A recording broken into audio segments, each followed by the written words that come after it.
Horizon Hunters Gathering just got announced and the internet instantly turned it into a full contact sport. It matters because Sony is putting real Horizon time into a co-op ongoing project, while Horizon 3 drifts further away.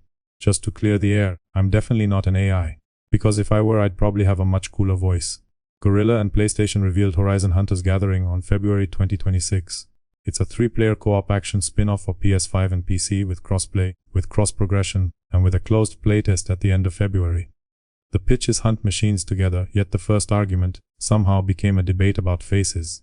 If you missed the trailer discourse, picture walking into your favorite steakhouse, and the chef says, "Good news, we still serve steak, bad news, we blended it into a smoothie for accessibility." That's the vibe shift. Hunters Gathering leans brighter and more stylized, and a bunch of people immediately went, "Oh cool, Horizon." Here's the necessary evil before we get specific. Horizon's identity was grounded tribal tech, weather-worn leather, machine parts strapped on, like improvised engineering, and characters who looked like they'd eaten sand while sprinting from a thunderjaw. Hunters Gathering is built to read cleanly, in fast co-op chaos, so you get simpler silhouettes, punchier colors, and characters that pop at distance. Raidability is the friendly explanation. Marketing is the final boss. Sony also has a complicated relationship with live service. Big plans, big cancellations, and the corporate version of "don't worry about it." So when Guerrilla says this is tactical, skill-based co-op, with replayable modes like Machine Incursion and Cauldron Descent, a lot of players hear, "Great, another forever game trying to become my second job." And those modes are real. Machine Incursion is described as a wave-style mission that builds to a boss. Cauldron Descent is a longer multi-stage run, with shifting rooms and roguelite perks. The moment you say roguelite perks next to Social Hub, people start squinting, like they're reading the fine print on a phone contract. The hub is literally called The Gathering, and it's for customizing hunters, visiting vendors, upgrading gear, and teaming up. If you've played any modern co-op title, your brain auto-fills the next words: daily challenges, rotating shop, limited time cosmetics. Guerrilla hasn't confirmed that stuff, so I'm not calling it guilty. I'm saying the vibes are wearing a name tag, and it reads, "I may attempt to monetize your free time."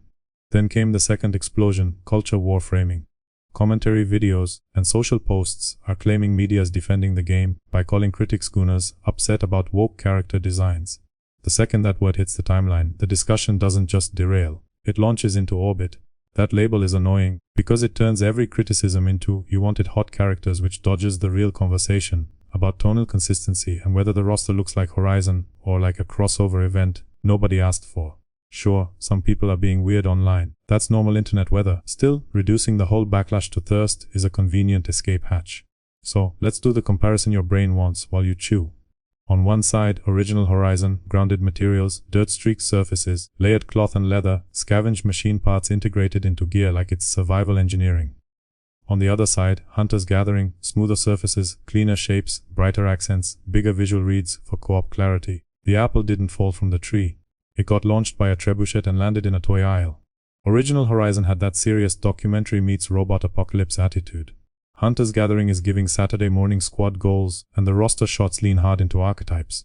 Colorful hair, exaggerated gear, bold silhouettes, and yes, the infamous crop top tank dude energy. One hunter looks like he selected shirt off in character creation and spent the saved fabric budget on shoulder armor the size of a studio apartment.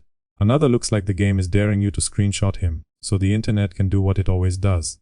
And this is where the woke yelling starts, but honestly, a lot of what I'm seeing reads less political statement and more corporate safe. Those aren't the same thing. Woke is what people shout when they dislike a vibe. Corporate safe is when a committee sands off texture, so nobody on the marketing call feels nervous. The result is a cast that looks engineered to be universally brandable, which is how you end up with faces that feel less like survivors and more like theme park mascots. Danger is the point of Horizon. In the mainline games, a thunderjaw shows up and your soul leaves your body for a second. In Hunters Gathering footage, the machines still look cool, but the human models read softer, and that tilts the mood. When the world is supposed to feel harsh, a plastic clean character look can quietly deflate the tension. Guerrilla is also insisting the story is fully canon and doesn't stop at launch. In single-player language, that sounds like post-launch story chapters. In live service language, that sounds like seasonal arcs delivered in pieces. Either way, it confirms what fans fear: time and resources are going into a long-term multiplayer platform, not just a cute side project you finish in a weekend. Now for the Horizon 3 anxiety. Reports are floating around that Horizon 3 is still a long way off, and that much of Guerrilla is focused on Hunters Gathering right now. That kind of update makes single-player fans stare into the middle distance, like a widower in a western, wondering when the next real chapter of the saga is coming. This isn't happening in a vacuum either. There's also Horizon Steel Frontiers, an MMO announced with NCSoft, aimed at mobile and PC. From a fan perspective, it looks like the franchise is being stretched into every monetizable shape before the next big narrative entry shows up. When a series becomes a platform, the hero risks becoming a logo. This is what happens when executives chase engagement instead of impact. Impact is a game you remember years later. Engagement is a game you log into because a notification guilt-tripped you while you were brushing your teeth. Sony has already been burned by live service dreams elsewhere, so watching them push another co-op ongoing thing feels like they learned the wrong lesson from the market. To be fair, the core gameplay idea isn't dumb. Horizon combat has always had hunt-together potential. Traps, elemental weaknesses, tearing components off machines, those systems are basically begging for teamwork. Guerrilla even frames the foundation as tactical precision and reactive combat. The skeleton could be excellent, which is exactly why the skin choice is causing drama, because the skin sells the first 10 seconds and YouTube retention is the brutal god of our age. If your trailer makes people think Fortnite at home, they bounce. Once they bounce, nobody cares how crunchy the combat loop is because the algorithm already filed you under nah. So, why did the reaction hit max volume instantly? Horizon fans have lived through live service whiplash. Everybody has heard the promise, this won't hurt single player. Then development time expands, studios reshuffle, and a new announcement shows up that looks like a detour with a neon sign. That's how you get skepticism on site. Now the woke design angle without turning this into a Reddit costume party. Diversity in a cast isn't the issue. Horizon already had varied tribes, cultures, and faces. The issue is coherence. You can have a wide range of characters and still keep the world's grit. Here, the characters feel like they were designed in a different pipeline, with different priorities, then dropped into Horizon like a guest skin pack. The funniest part is watching coverage talk past itself. Some outlets focus on mechanics, playtest sign-ups, and crossplay bullet points. Meanwhile, the YouTube ecosystem is screaming, look at this guy's crop top, civilization has collapsed. Both sides miss something important, mechanics matter, and aesthetics matter, because you don't buy a vibe-free video game. And before anyone types just wait for gameplay, remember what trailers are for. They sell a feeling. First impressions are the whole point. If the reveal makes the core audience feel embarrassed to show their friends, that's a problem, even if the game ends up playing well. Defenders keep saying, it's co-op, of course it needs readability. That's true up to a point. Stylization can work, it just has to feel intentional and specific, not generic and committee approved. Right now the cast reads like it came from the same template library as every other hero roster pitch. You can almost hear the meeting, we need the bruiser. We need the range specialist. We need the quirky wildcard. That's how you get outfits optimized for store thumbnails, rather than for a tribe surviving on scavenged tech. And yes, I saw the comments about the bigger-bodied hunter. A large, tough fighter can absolutely fit the setting. The issue is silhouette language. In the old games, bulk came from layers, gear, and protection that looked earned. In this trailer, some proportions read like cartoon shortcuts, which turns warrior into meme in half a second.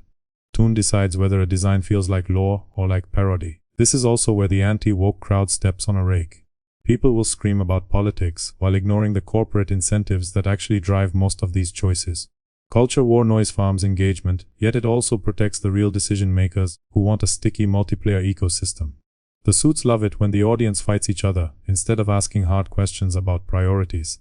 If you want proof it's bigger than hotness, look at the consistent complaints coming from totally different corners, the shift away from realism, the live service smell, and the fear this delays the next single-player entry. When separate circles arrive at the same three worries, that's not a coincidence. So, what would fix the reveal instantly? Texture, dirt, material logic. Keep the color if you want, but let it come from dyes, paint, and scavenged scraps, not from brand palette number 3. If Hunter's Gathering launches, and it's merely fine, it's dead. Co-op games live on momentum, and momentum needs pride, not embarrassment. You can already see the algorithmic trap forming. Outrage videos farm the character shots, defenders farm the outrage, and the actual mechanics get buried in the middle. Meanwhile, Guerrilla's pitch is coordinated machine hunts and skill-based play, which is exactly what could have differentiated it in a crowded co-op market. One crisp trailer with raw hot-on gameplay would do more for this game than 1,000 essays about who's allowed to criticize a haircut. Here's the quick what's actually in it rundown. You pick from a roster of hunters with distinct melee or ranged styles, build into roles with a perk system, and you can run with 2 friends or go solo with NPC allies. Missions center on coordinated hunts against machines with elemental effects across different environments. In plain English, it's Monster Hunter, but Horizon, and that should have been an easy win. Which is why the backlash feels like a cell phone. Even comma takes us skeptical about the reveal's first impression, because the presentation makes it harder to trust the direction. When the trailer is fighting your own franchise identity, you're starting the race with a weighted vest. Now about media defends it. Most announcement coverage does what announcements do: repeat official details, mention the stylized art, and note mixed reactions. The real poison enters when criticism gets reduced to gooners mad they can't jerk off to the cast. Once motives get assigned, facts stop mattering. Mind reading is the fastest way to ruin a conversation. If Guerrilla wants co-op Horizon to work, it needs to respect Horizon's visual identity, the way Elden Ring respects Misery. Stylized doesn't have to mean sanitized. Exaggerate shapes, sure, but keep grit. Push color, fine, but keep materials believable. Right now, Hunter's Gathering looks like it's trying to win the broadest possible audience contest, and that contest is where creativity goes to die. Should you panic? Not yet, it's an announcement. The playtest will tell us more. If the combat is tight, machines stay scary, and builds actually matter, this could be a solid co-op snack between big single-player meals. I'm not rooting for failure. I'm rooting for Guerrilla to remember why Horizon stood out. Still, the early messaging isn't helping. Calling it fully canon raises the stakes. Calling the hub a vibrant social space raises the live service alarms. Showing a cast that looks iron-flat raises identity questions. The reveal should calm fears, not speedrun them. Hunter's Gathering might end up being a good co-op game that people refuse to try, because the first impression made it feel like a product pitch, instead of a world you want to live in. That's modern AAA in a nutshell. You can have a talented studio, a strong combat foundation, and killer machines, then still faceplant, because the branding smells like committee. If you're Sony, the fix is simple, but painful. Stop treating the audience like a spreadsheet segment. Give the art team permission to be weird in the Horizon way, not the ad-friendly way. Keep the tribal tech texture. Keep the dirt. Let characters look like they've lived. Then sell the co-op dream. Until we see real gameplay and real hands, that's the call. Hunter's Gathering has potential, but the reveal chose the one direction that drags it into the algorithmic mud pit. In 2026, once you're in that pit, it takes a lot more than crossplay to climb out.